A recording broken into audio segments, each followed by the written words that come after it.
Board members, Mr. Gonzalez, district staff, today is the 7th day of December 2021, and I call the Instructional Committee meeting of the United Independent School District Board of Trustees to order. President, we have Anita Oliveros, Ramiro Vélez, and myself, Javier Montemayor. Let the record show that notice of this meeting has been posted in accordance with the Texas Open Meetings Act. Could everyone please rise for the Pledge of Allegiance?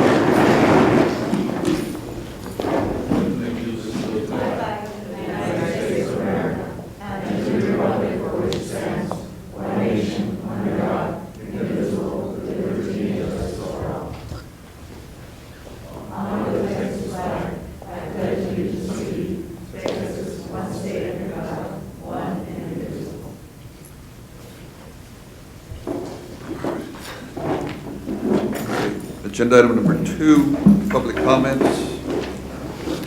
Yes, Mr. Montemayor, we had 4 members of the public sign up. The first one on the list is Ms. Clarissa Fraga. Good afternoon, Ms. Fraga. Good evening, ma'am. Good evening. You have 3 minutes. My name is Clarissa Fraga, and I'm here to talk about the salary increase and talk about why we don't want it, but rather we desperately need it. The average pay of a teacher is about $4,900, with the average deduction about $1,400. The average take home being $3,500. The average home cost about $1,500, with our average vehicle costing about $600. Take into consideration the amount of gas that we pay, about another $200. We're left with an average of $2,000 per month. The average grocery bill right now is about $800 to $1,000. So that leaves us with about $1,000 per month. Now let's talk about what we do with that very little amount of money that we have. As we know, we have a gas increase. There are many teachers who are living in the north side, having to commute to the far south side and vice versa. And as we know, not all schools pay teachers a stipend for the location that they work in. Insurance has increased dramatically, and now many of our medications are no longer covered. And that leaves us to have to pay a ridiculously high amount of out-of-pocket fees. We pay so much for insurance on a monthly basis that most times we can't even afford our co-pay for a visit. Teachers are now having to work double jobs to make ends meet and still manage to pull off completing all our work-related tasks, but it is causing an extreme burnout.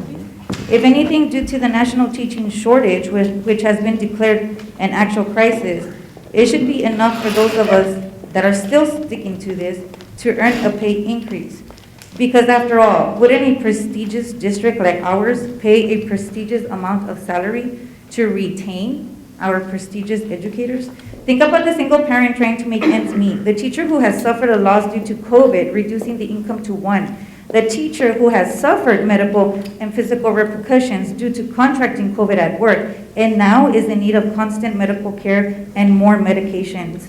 A lot of our educators are the primary and sole providers for their elderly parents, some suffering cancer, some even their own children, and some even themselves. What's to do with $1,000 that's left? Money that we spend cleaning and disinfecting due to COVID has increased dramatically. We spend a lot of our money buying incentives to motivate and praise our students. We give a lot of our money to donations and fundraisers that occur at our district. We even take the time to purchase clothing and uniforms for our most needed students with just $1,000 that are left. And that doesn't even include the actual needs that we have to provide to our own children. So in saying everything that I just mentioned, I'd like for you to seriously consider the pay increase because it's not that we want it, we desperately need it. Thank you. Next, we have Mr. Rene de la Viña. Good evening, honorable board members, Superintendent Gonzalez. For the record, Rene de la Viña, TSTA full-time president. I would like to read this. First, I'd like to, on behalf of TSTA, I would like to thank you all very much for I know you're going to give an additional stipend to the employees. Thank you very much, and I appreciate everything you all do. However, I have something I'd like to read for you. A lot of the employees are saying that they appreciate the stipends, but they'd like to have a pay raise, because a pay raise in the long run is going to help them a lot more than a one-time stipend. But they are appreciative. I'm not saying that they're not. They really are. But if you can look into maybe in the near future, give them a pay raise. Having said that also, I just want to mention that, and I know I've asked every single board member this question, and I always get the same answer. Why don't you all open up the public comments to all taxpayers? I was a board member at the college for 12 years, and we allowed anybody to talk as long as they weren't disrespectful to the board members. We had a policy like that. And there's nothing wrong with that. I don't know what the big secret is here at United SD that you all are so scared to allow people to talk, taxpayers. I mean, I've never, ever been disrespectful, and I speak for myself, to any board member, the 42 years that I've been doing this. So I don't know why you all don't open it up.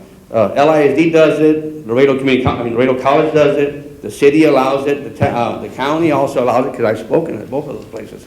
So I'm asking you all to please, let the taxpayers speak up. Especially the parents. I hear a lot of parents tell me, but Mr. Levy, no quiero ir a hablar porque it has to be agenda related. I mean, that's censorship, and I'm hoping that you all consider it. And every time I ask, and I've asked every single board member here, they always come with the same excuse like, oh, well, I don't have the votes. I don't have that. You all can do what you want to do if you want to do. I know that for a fact, and you know that. And I was a board member too, so I know where you're coming from.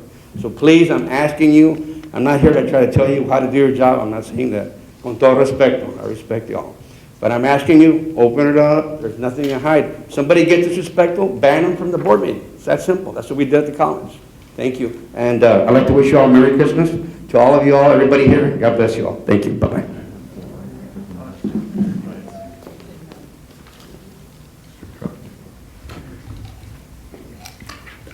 Next on the list, Ms. Erna Olmeda.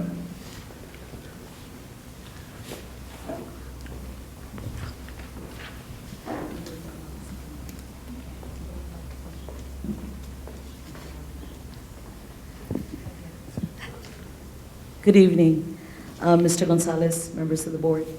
My name is Edna Olmeda, and I am a proud teacher at Safarini Elementary and have been teaching for 27 years. And today I've come for two reasons, mainly. First of all, to thank you and each and every one of you for taking these steps to give us any kind of financial relief. Secondly, when I say financial relief, I know I speak on behalf of many teachers, and most of them waiting for my phone call at the end of this meeting, because I know of several who are currently struggling to make ends meet. Some have even taken up second jobs or have been making all sorts of crafts, from door wreaths to tumblers to shirts, and I'm not advertising, but they are, on social media. And I asked myself, why? Why do teachers have to resort to that? Well, like some of my relatives, your typical Mexican family, pues no eres maestra, they tell me. Because their mentality is, we should not be struggling. We should be paid well enough to afford to go home and relax, just like any other job. This is a 4-year degree profession. Yet, we are struggling financially. And I'd like to mention that out of 8 in my family, I was the only one who pursued a teaching career. Although it wasn't the route I was planning to take, because since I was 10, I wanted to be a police officer, but it was the route that God chose for me. And I love it. It's my passion now.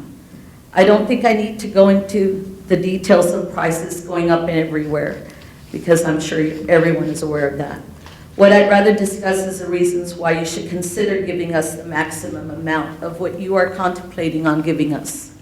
These are some of the reasons. 1, dedication. We are exhausted, yet still we are devoted to our profession.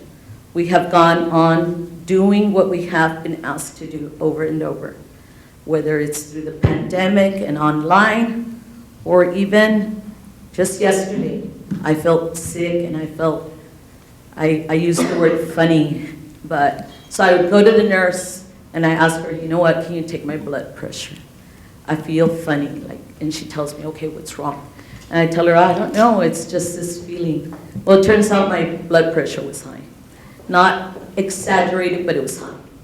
And she says, okay, there could be several causes. At the end, she says, you might consider going home. And my thoughts ran through, no, how am I gonna go home? How am I gonna get a sub right now? There's already a shortage on subs anyway. So I said, no, what am I gonna do at home anyway? So I continue, and I say, and I'll see you tomorrow. And that's what, and then this isn't only me. I speak on behalf of every teacher. There's many that are doing this, where they feel sick, and not just teachers. Even today, I saw one of the teacher aides, and I could hear it in her voice. I know her very well. And I told her, you feel sick, right? And she's like, oh, yes, my allergies. And we all suffer from allergies, quite a bit of us. But anyway, to go on. The other reason is overworked. We are bombarded with testing. We have all kinds of testing. We have math reading fluency, which was my turn today. And I guess internet just totally crashed. So frustration level. And I'm sure my blood pressure was probably at the same level of my frustrational level. Math testing, checkpoints every 3 weeks, benchmarks coming up right around the corner. AR, STAR reading test, BOY, MOY, EOY. And then we have those computer programs that we need to make sure that we use. Because if not, I know the district pays a lot of money and we lose them. So we are considerate of that, and we try our very best to try to use as many of these programs as well. STEM Scopes, Lexia, IXL, Pearson, AR, Renaissance, etc. I can go on. And forms to fill out. Although, I will say, with this pandemic we learned, and we don't have that many forms to fill out anymore. Now it's a lot easier, and that has decreased somewhat. And all the while, we continue to teach, especially now that our kids have fallen behind, and we have to teach not only our grade level, but 2 other grade levels. Some of my kids are reading at 1st grade level. So, of course, we have to do interventions, RTI, AR reading. Make sure they're reading, do your small group. And all the while, I put different hats. I'm a nurse right now. I have Band-Aids. I have everything I can to do to just solve one little problem, anything medical that I can possibly help the nurse out. So we help everyone out. We're counselors with the SEL lessons. Just really quickly, we are over the 3 minutes. Yes. Oh, I didn't want to interrupt you. Yeah. Oh, I'm so sorry. Can Gotta I be just fair to finish everybody. really quickly? I promise, this is my lucky shirt, so I wore it just in case. So I promise I won't take too much of your time, okay? I'm trying to get my message across, and all the while, though, trying to keep up with that scope and sequence and keeping the kids at level, or trying to get them there, so that they will, they will be successful on their assessments, which I just mentioned right before. Retention. Right now, LISD is paying a 27-year of service teacher, or teacher with 27 years of service, $3,000 more. And they also were given a $5,000 stipend at the beginning of the school year. Me, 27 years, $3,000 less, and a $3,000 stipend. Lastly, or furthermore at the end, a lot of us put it back into our kids. Where do we spend it? Like my family says, y ahí se te va todo. Buying incentives to keep them going, or finding ways to motivate them, because trust me, they need to be motivated, because I know that as much as my students like me, they still need to be motivated. And lastly, one last thank you and a big kudos, Mr. Gonzalez. I feel the atmosphere you have created. As soon as I walked into that door, it's a different atmosphere. And I really appreciate that. And I can speak on behalf of many of my teachers, from Safarini to Bonnie Garcia, to the people up in the north, my friends at Clark Elementary, my friends at Gutierrez. Those are very appreciated and have noticed as well. Thank you so much. And thank you, board members. They also appreciate everything. Trust me, they do. Thank you. Thank you, Ms. O'Malley. And next on the list, Mr. David Bettis. I'll be brief. Good evening, USD board members, Superintendent Gonzalez, members of the audience. For the record, my name is David Bettis, President of the United Classroom Teachers Association. I am here to extend our appreciation for your consideration of the employee retention payment. This is an unexpected but most welcome surprise. Again, thank you very much. On behalf of the United CTA, Merry Christmas and Happy New Year. Thank you. Thank you, Mr. Perez. That's the end of public comment. Thank you, everyone, for your public comments. I'm pretty sure the board's going to do everything we can to make things better for all the teachers and employees. So, moving on, agenda item number 3, items to be reviewed by the Instructional Committee for information only, college academic readiness. Good evening, Ms. Oliveros, Mr. Veliz, Mr. Montemayor, Mr. Gonzalez, and members of the audience. Wanted to give you an overview of how our students did last year with earning college credit and getting ready for college. So the first slide that I'm going to show you is related to Goal 1 of our district, which means that we're here to help the students get improved achievement and progress.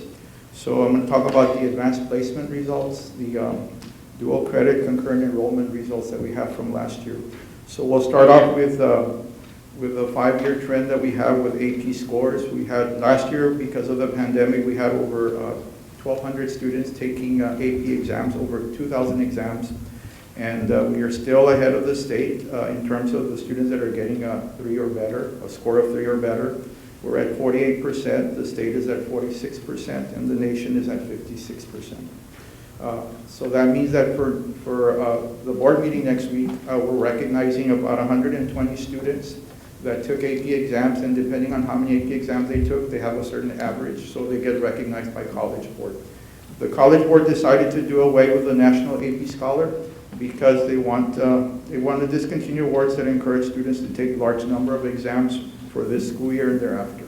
So that's why you see a blank under National AP Scholars. So again, we'll be celebrating 120 students next board meeting.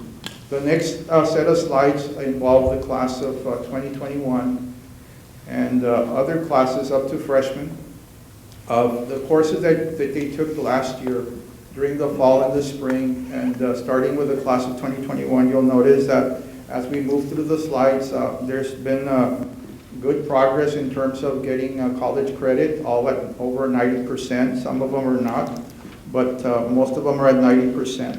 When we get to the class of 2022, we have students that are also taking courses now that we have the Early Start Pathway program at all high schools, taking courses as well. In this case, they are taking History 1302 and English 1301. Again, over a 94% passing rate with the 1301 and 88% passing rate with the History 1302.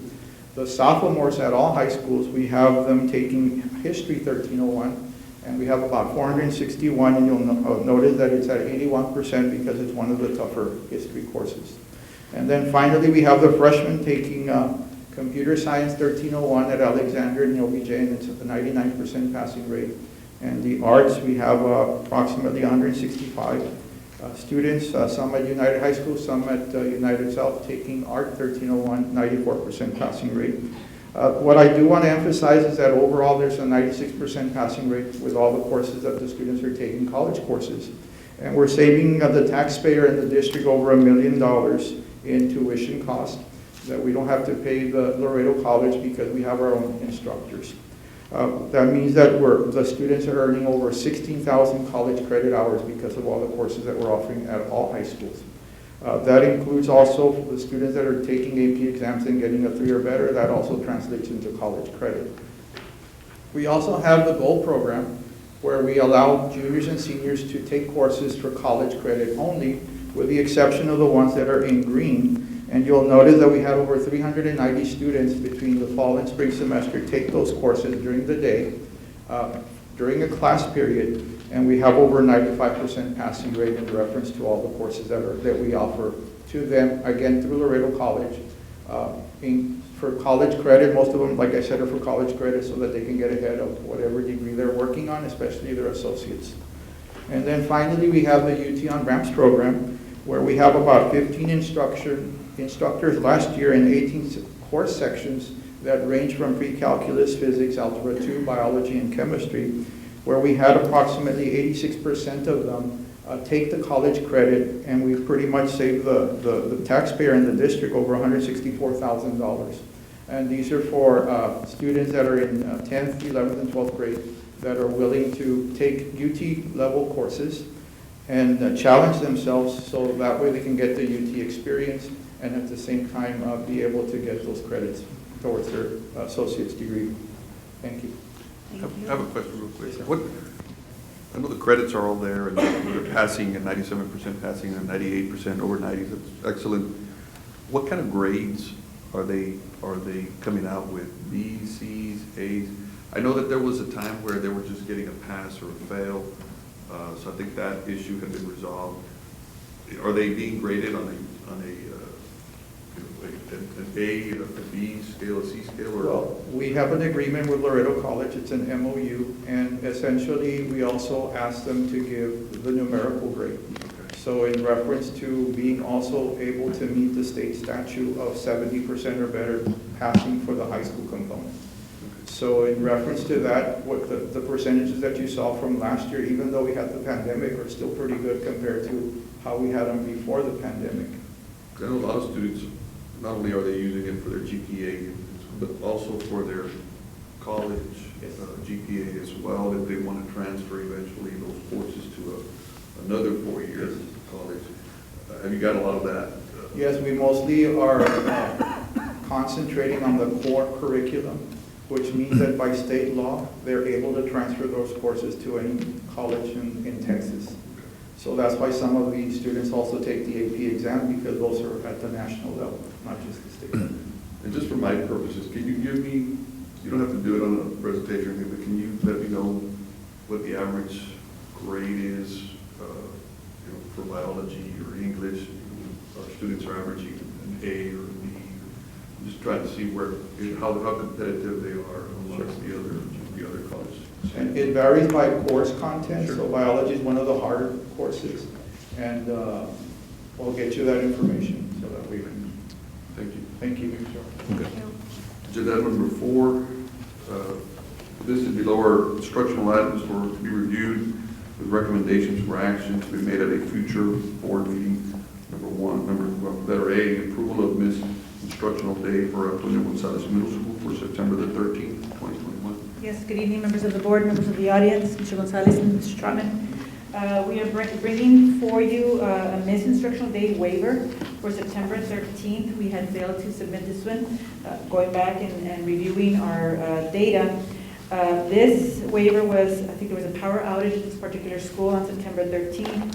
Power was not restored until mid-afternoon, and so we need to submit this waiver. This is an allowable waiver because it's not a low attendance day waiver, but a Miss Instructional Day waiver.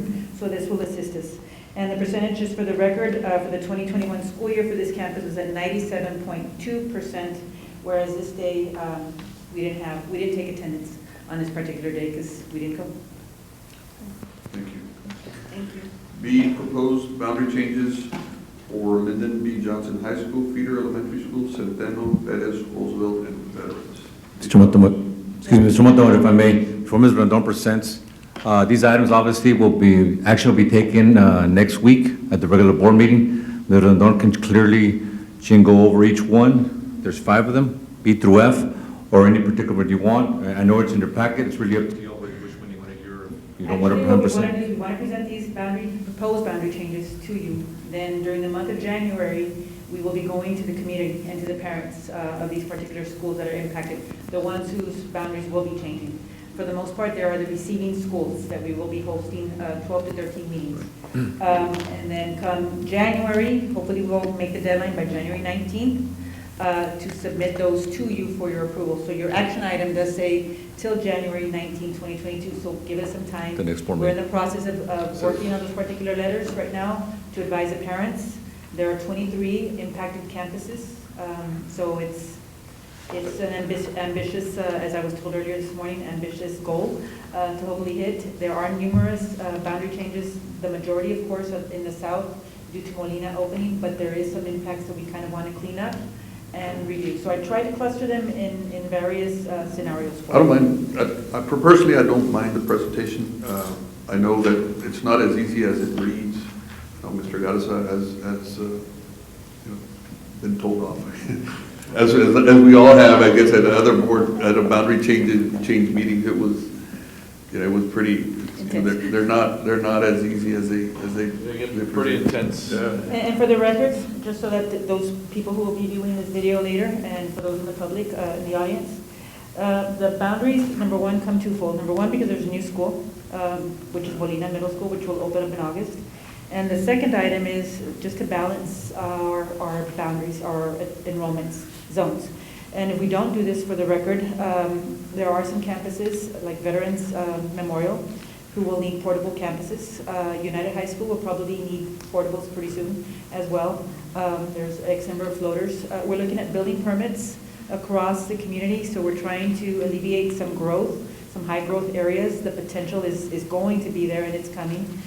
So that's kind of the rationale behind that. More than anything else, to balance those particular loads. And when you move one, there is a domino, especially in the LBJ cluster pattern, where you've got your veterans, your Centeno, your Perez, and your Roosevelt that are so close together.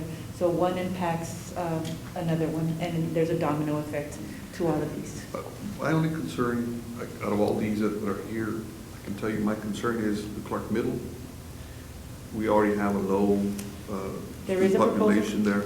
And so how is the boundary going to change that? And the Troutman Middle schools and Clark Elementary areas? There is a proposal, sir, on some of them, if you allow me to present. Clark Middle shows a little bit of growth. We are taking some from the Gonzalez Middle School area and shift it to Clark Middle, and eventually to Alexander High School. So can we take a look at that one? And so there's, I mean, I can go through all of them if you like. And that it's one? not every single That's the page. lowest campus. So, Mr. Zarate, if you're ready, you're probably going to scroll with me, and I'll tell you which page, which page numbers to go to. That'll probably be the easiest thing. So the first boundary change that we would like to present to you are for the feeder elementary campuses around the LBJ area. Mr. Vélez, this is particularly in your subdivision. So we're looking at Centeno, Perez, Roosevelt, and Veterans. When you look on page 121, I'm hoping that's the page number on there, the bottom. Oh my goodness, it's the proposed. We're looking at moving some students from Veterans Memorial to Perez. It's a second. On Veterans to Perez Elementary. All right. You'll look at this particular area, right? Hopefully, no, it doesn't flash. That particular area that's shaded in the yellow, that will be moving from Vets to Perez Elementary campus. And then you look at the little pink area up on the corner by Centeno Elementary up there. That area is moving from Centeno to Roosevelt Elementary. So when you look at the following map, those would be the proposed boundaries. Those are the changes.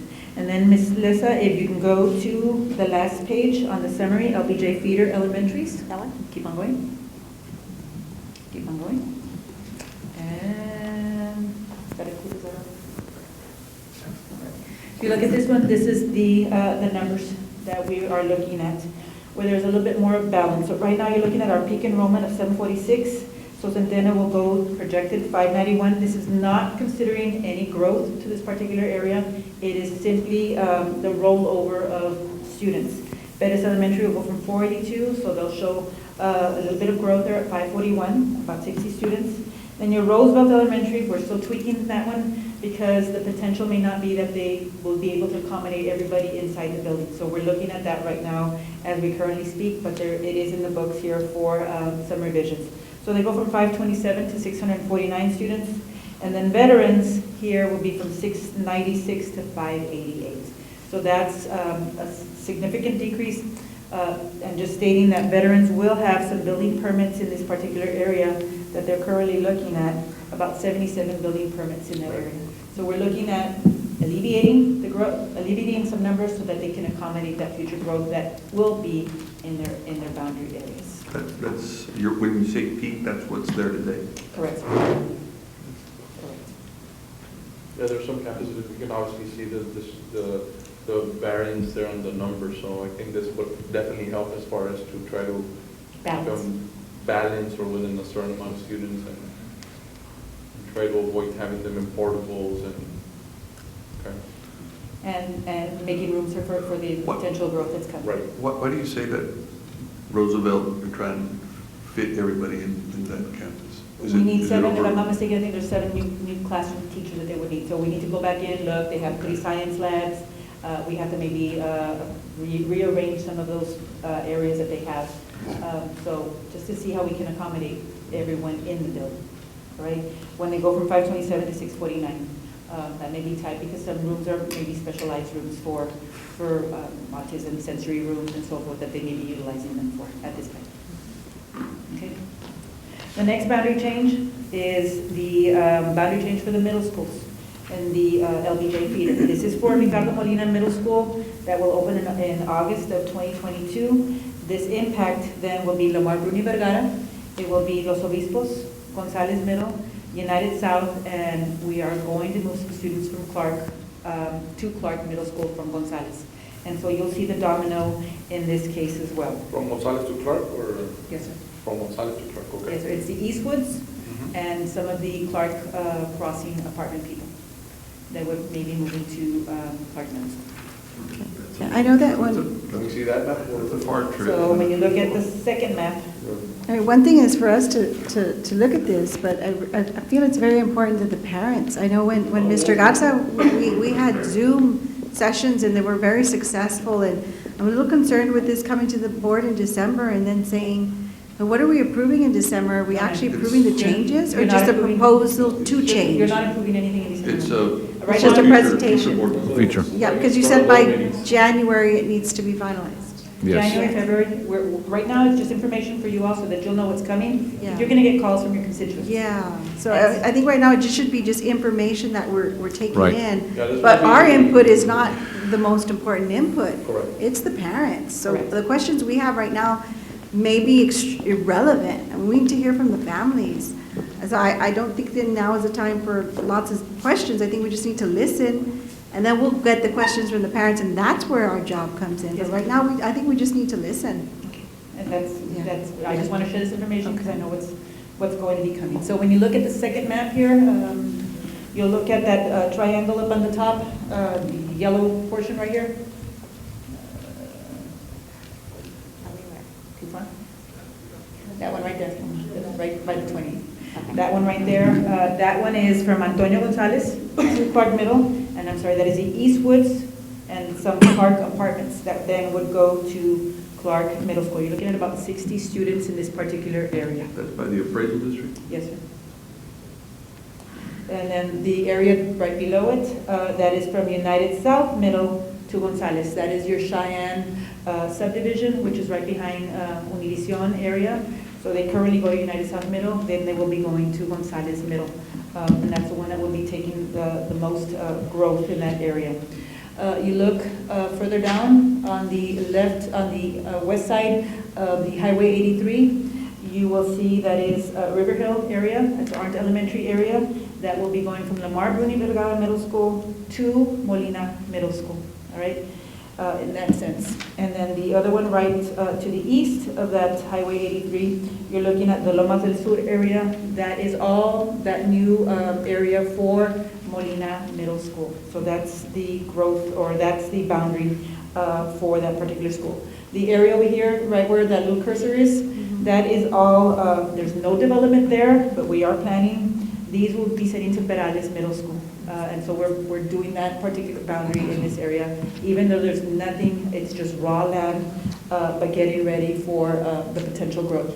Move a little bit further down, that little black shaded area right there, that is from Lamar Bruni Vergara Middle School to Los Obispos, and that's in the El Eden subdivision.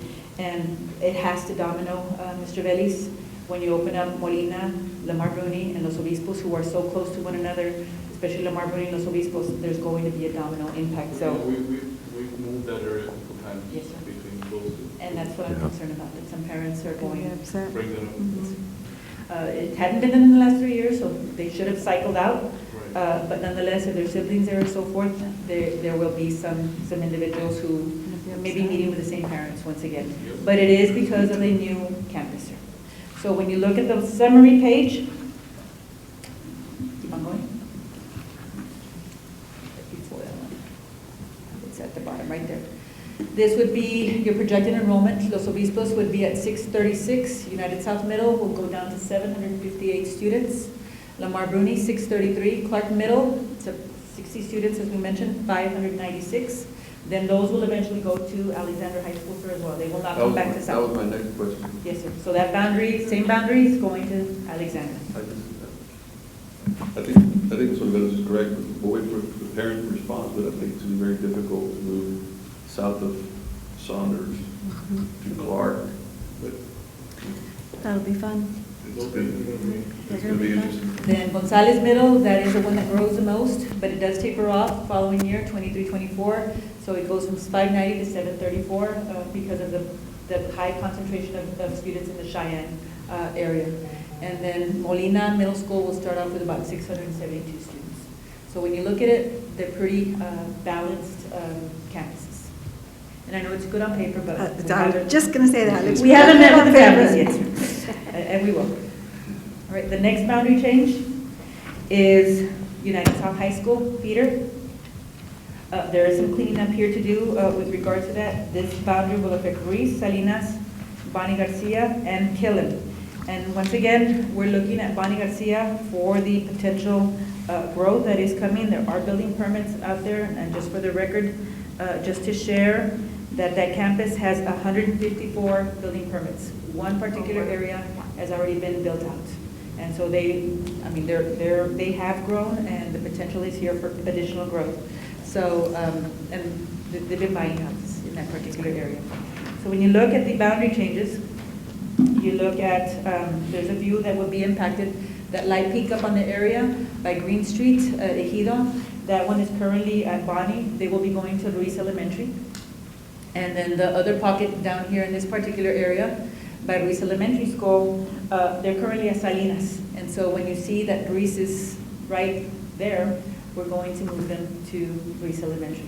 That might be an issue because you're going from a new school to an older campus, but that campus also, Salinas, is also growing.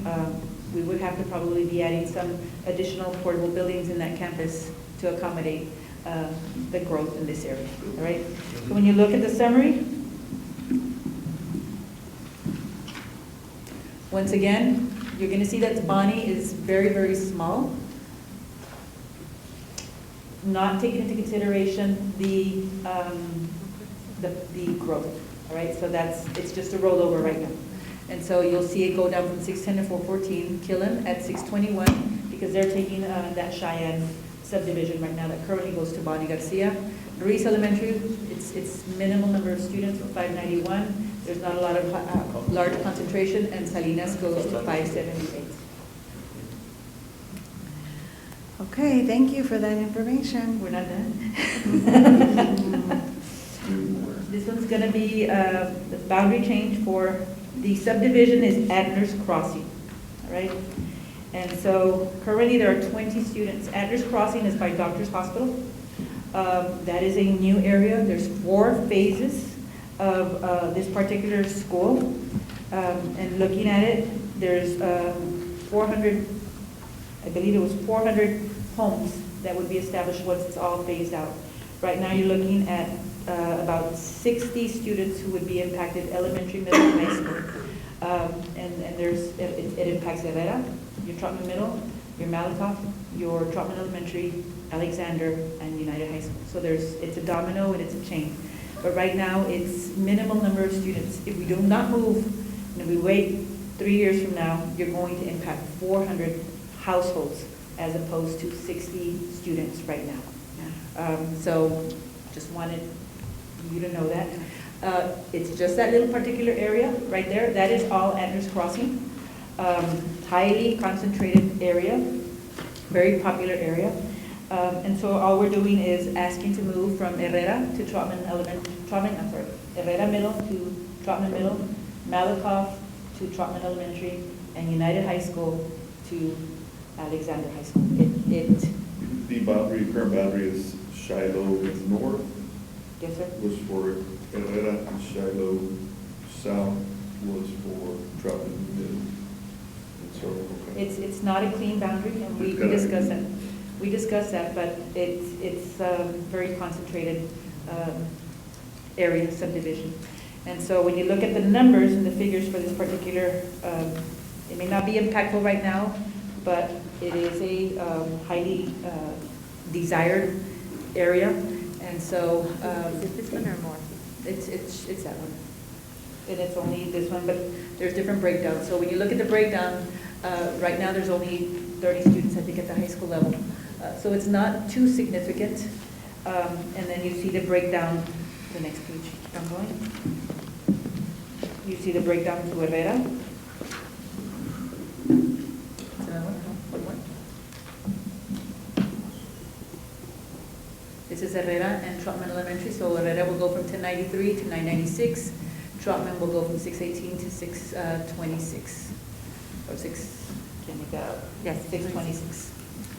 And then the elementary school, I think there's only 30 students right now. From Malakoff to Trotman, that would go from 504 to 435. Trotman is 651 to 663. I think just so you can prep when you have when the parent meetings come around, the issue is going to be also that same neighborhood, you're going to funnel some to United and some to Alexander. Yes, sir. Now Troutman feeds into Alexander. Yes, sir. And so the next scenario is the Alexander United South High School boundary because of your Eastwoods area, which is your Clark Middle School kids that we're removing. This is this particular boundary, so this impacts, I already shared the boundary with you, but it does go to the high schools. And then the last one, that's actually it. So we'll be scheduling the meetings already. We start when we come back on January 17th. We go through meetings, so we probably will not bring anything in January to you all because my schedule will go into February, so we'll probably not bring anything to you all until February. And we'll let you know. Thank you so much. Thank We don't have any you. questions. I think we're adjourned.